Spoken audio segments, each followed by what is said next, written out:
Okay, welcome to the Gilmore Girls stitching tutorial. These are all different options of the collars that you can get in my Etsy shop. You can buy them individually or as a set, or I'm going to show you a few different tutorials on different ways that you can be stitching in this lettering. Today I'm going to be showing you how to stitch in this little Stars Hollow sticker, and then I have an older video that is the I Am an Autumn, which is this one right here, and so I'll go ahead and add that into this tutorial as well so you can see another option. And then at the end I'll show you one more of my favorite ways to stitch lettering with this Chilton as well. These stickers are all available in my Etsy shop, and then they're also available as a PDF download if you want to print them yourself and print them onto the stick and stitch paper. And then you can do it as many times as you want and make as many as you want. So I'll link both of those in the video description. Okay, so I have my sweatshirt right here. This is from Amazon. It's very soft. I really like it. I will go ahead and link this in the video description as well. I'm going to use my stitching sticker. Today I'm going to use the colors 844 and then I'm going to use 3828 just to do the little stars on the side. I do recommend that when you're working with lettering, it's typically better to do a darker color, just because when we're stitching and you're looking from far away, you want the lettering to be as legible as possible. So you can of course do whatever colors you want, but the darker the color is, typically the more legible it's going to be with whatever type of stitch that you're doing. So dark greens, dark blues, blacks, grays, browns all look really great for doing lettering stitching.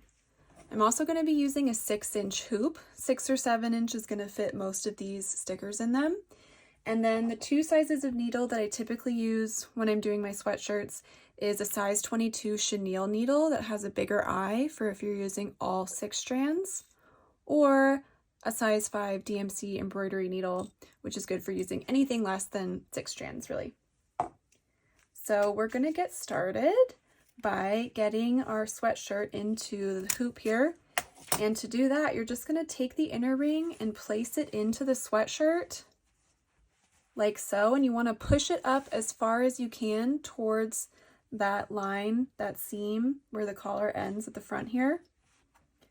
And then you're going to place your outer hoop down over it. Sometimes I'm just going to unloosen the screw a little bit so that I can get this down over that fabric. You don't have to stitch with a hoop, you could just hold it, but with sweatshirts I'm typically able to get them into a hoop pretty easily, and it just helps give you a little more stability. Especially if you're just beginning with stitching, I always prefer to stitch with a hoop if I can. Just definitely makes it a little bit easier on you. You tighten up that screw, pull a little bit, not too hard because otherwise your hoop will come off, but pull a little bit on those edges so that you have it about as tight as you can get it in there. And now we'll place our sticker. Okay, so I peeled the sticker away from the backing and I'm just going to line it up as closely as I can underneath that seam.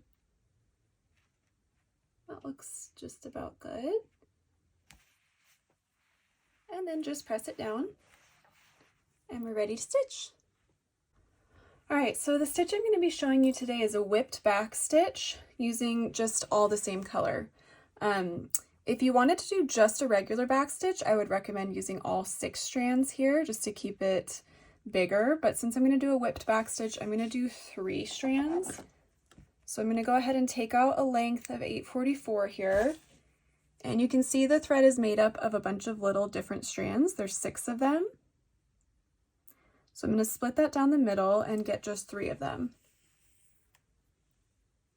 Put the other 3 to the side because you'll probably need them. Then go ahead and get your thread through the eye of your needle.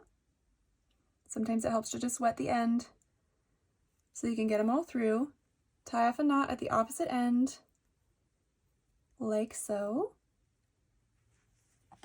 And then cut off some of that excess. And let me show you how to do back stitch. You're just going to start by coming up through the fabric. I'm going to start over here on this part of the S.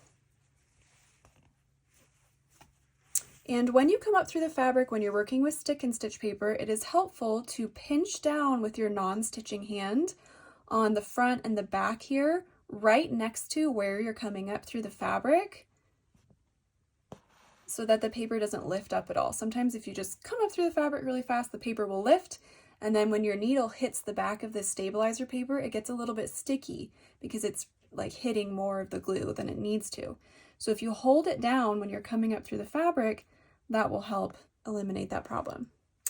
So then you're going to make a down stitch just a short stitch length away and pull through. Then you're going to come back up a stitch length away, and from here on out, every time you make your down stitch, you're just going to go down through the same hole from the end of the previous stitch and pull through. I'm going to come up a stitch length away and go back down through the same hole from the end of the previous stitch. Come up a stitch length away. Keep your stitch lengths nice and short because we've got a lot of curves with lettering, typically, especially with cursive lettering. So you want to keep your stitch length short so that you can navigate these curves more easily.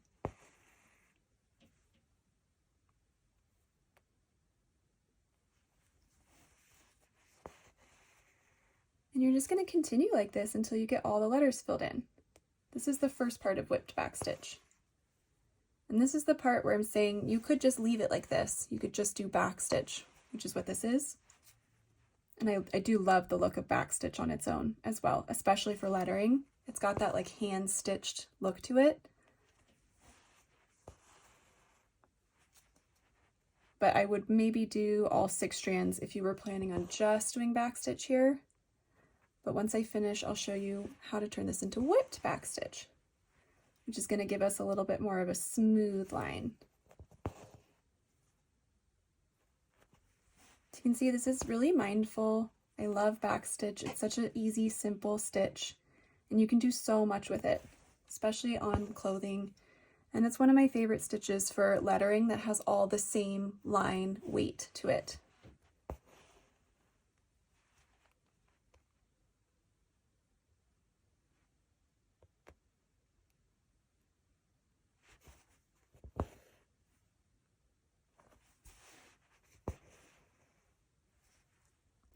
Now, anytime you start running low on thread, I still have a bit here, but since I'm done with this word anyways, I'll show you right now.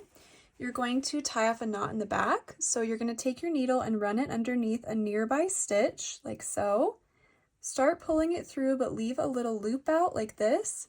And then go ahead and run your needle under that loop and pull it so it creates a knot. And I like to do that 2 or 3 times when I'm working on clothing projects, just so that the knot is super secure and doesn't come undone when you wash it. And then you can cut away some of that excess, grab 3 more strands, and continue on.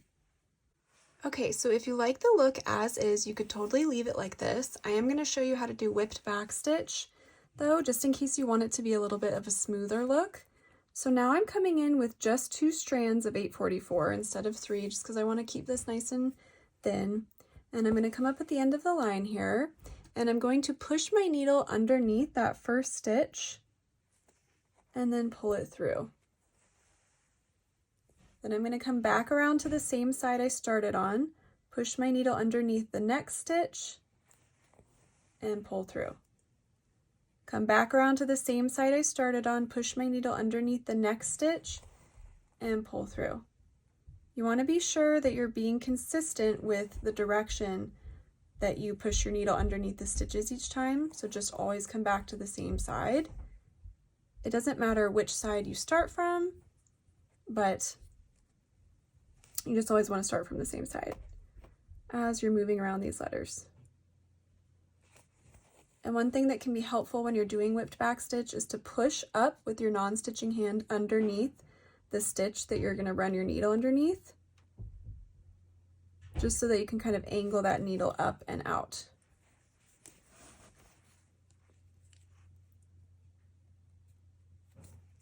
And that way it doesn't get caught in the sticky paper also. And then you'll just keep going like this. Oh, don't do what I just did. Careful of your other stitches. Don't want it to run into those. And when you get to the end of a certain letter or line that you're stitching, like I did right here, you'll just make a down stitch right at the end of that line, pull through, and then you can start on your next letter. So on this T, I'm just going to run one right underneath here, and since it gets cut off by that crossbar, I'm going to end it, and then I'm going to restart it right underneath.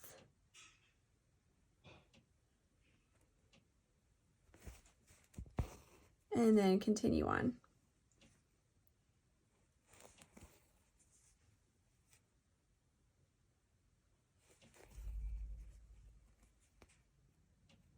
And then you'll just get everything done with this whipped back stitch.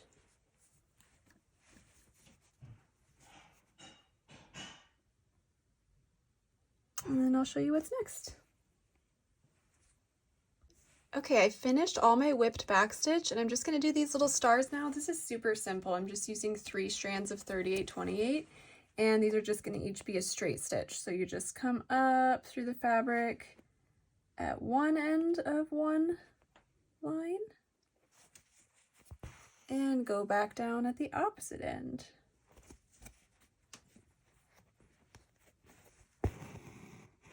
Then pick another one.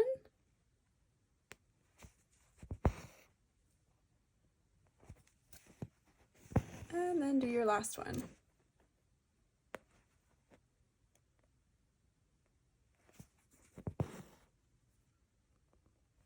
And then repeat that for the other 2 stars.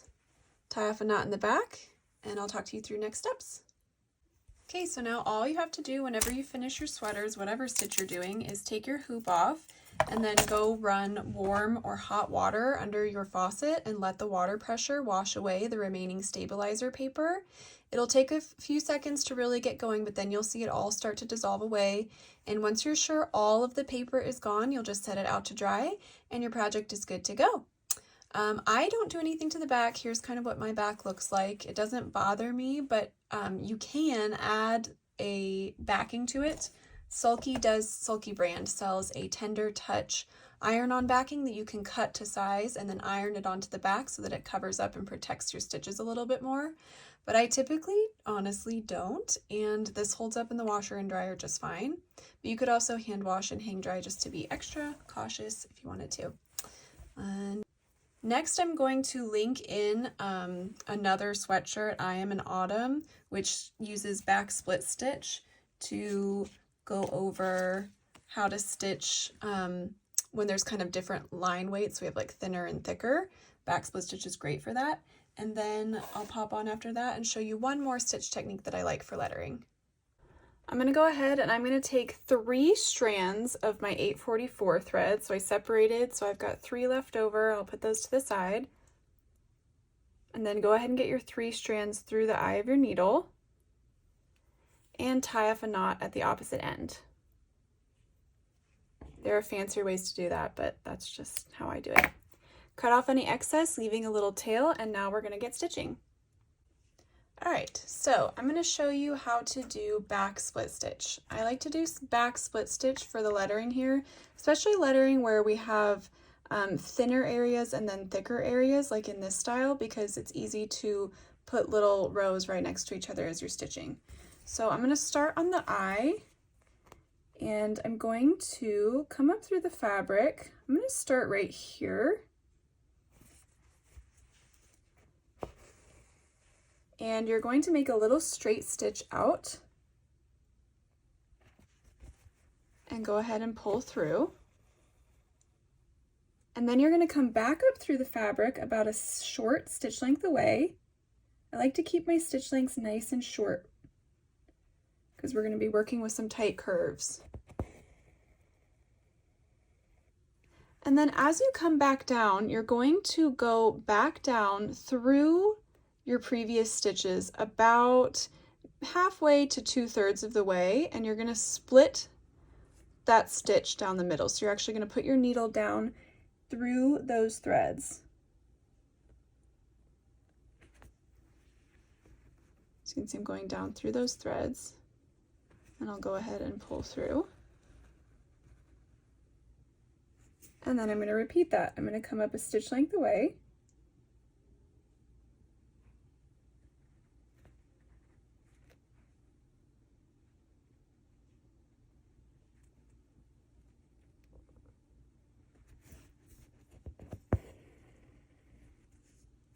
And I'm going to go back down and split the previous stitch.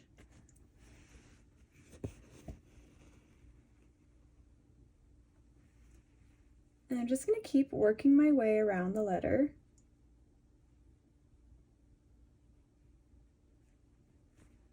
With this back split stitch.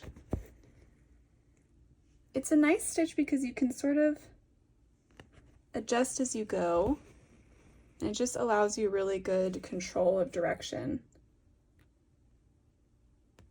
You could also just do this in back stitch.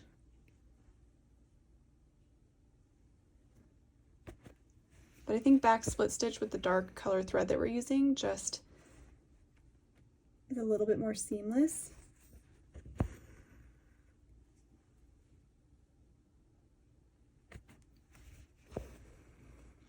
As I come up to the curve here, I'm going to want to shorten the length of my stitches just a little bit because it's kind of a tight curve. And the shorter your stitch lengths, the easier it'll be to navigate that curve and keep it nice and neat.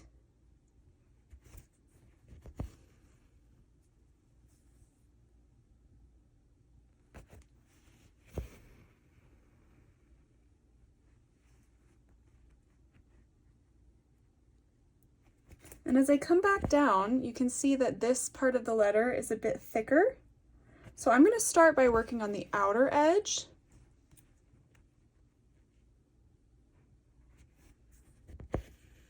With my back split stitch.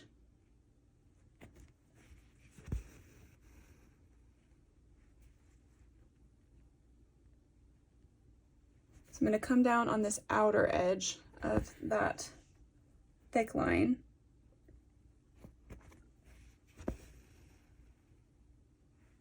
And I'll pop back on in just a second once I get down here to the bottom.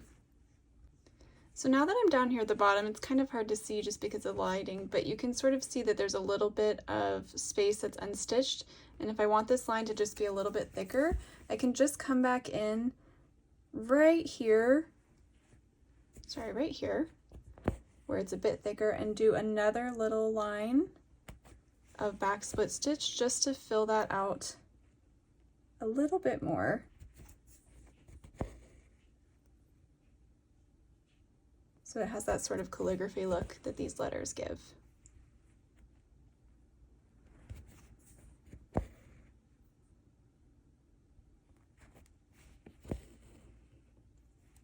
And then I'll go right up to here, which is basically where it starts to thin out again.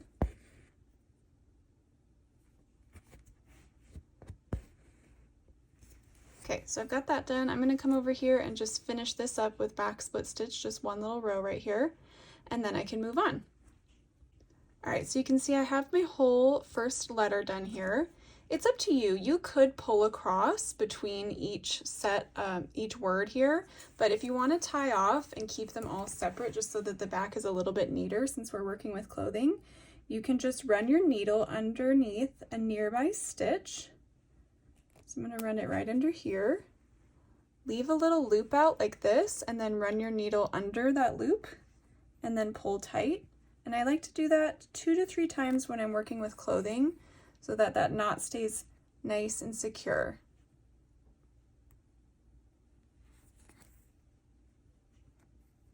And then you can go ahead and cut off any excess thread. Now you'll grab your next 3 strands and you're going to continue with that back split stitch for the rest of the words. I'm just going to keep it all the same, 3 strands, 844 back split stitch for my whole lettering. And anytime it gets a little bit thicker, if you want to double up your line, you can go ahead and do that just so you get that same look. But also if you just wanted to keep it one thickness all the way across, you could do that as well. Okay, for this last little stitch tutorial, I don't have this set on a sweater because I didn't have a sweater ready to go for this one, but I wanted to still show you this stitch technique because I think it is great for lettering. On this Chilton, I'm going to do a chain stitch. And just for an example, I'm using 3 strands of 9, which is a dark brown color, so that would work really well on crew necks or sweaters. Okay, so for a chain stitch, you're going to start by coming up through the fabric, and then you're going to go back down through the fabric through that exact same hole that you just came up through. Careful not to go back down through the knot that's on the back there, so you can take your non-stitching hand and pull that knot a little bit to the side so that you can angle your needle back down through that same hole. And then you're going to begin to pull through, but you're going to leave a loop out like this and hold it out over the area that we're going to stitch into. So I'm going to come up a stitch length away on the inside of this loop and pull my needle until I make this little chain. I like to keep my chains quite tight when I'm doing lettering, so I'm pulling it pretty tight here, but you could leave it a little bit looser than that as well. The next step is to put your needle back down through that same hole that's on the inside of this loop. So where our thread is coming up through the fabric, I want to put my needle back down through that same hole on the inside of that loop. Hold out another loop like so, come up a stitch length away,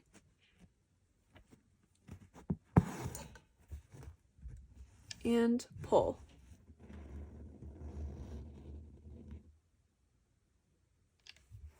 And then repeat. Go back down through the same hole from the inside of this loop. Make your next loop. Come up a stitch length away. And pull in the direction of the line that we're stitching.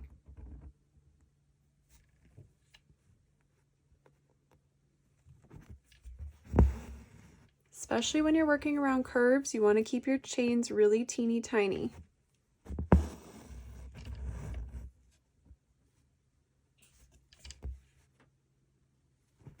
You're just going to continue this way until you get all your lettering filled in. That is the basics of chain stitch. Once I come to a stopping point, I'll show you how to end a chain stitch and begin again, like if you run out of thread. So once I start running out of thread, I will show you how to do that. All right, so I'm about to run out of thread, so I'm making my last chain here, and I'll go ahead and just make a down stitch, and you're going to make a down stitch now on the outside of that chain. So my thread is coming up in the middle of that chain or that loop, right? So I want to put my needle down just on the other side of the thread, on the outside of that loop, and that will anchor that loop down. Then you can tie off a knot in the back and begin with more chain stitch from wherever you left off.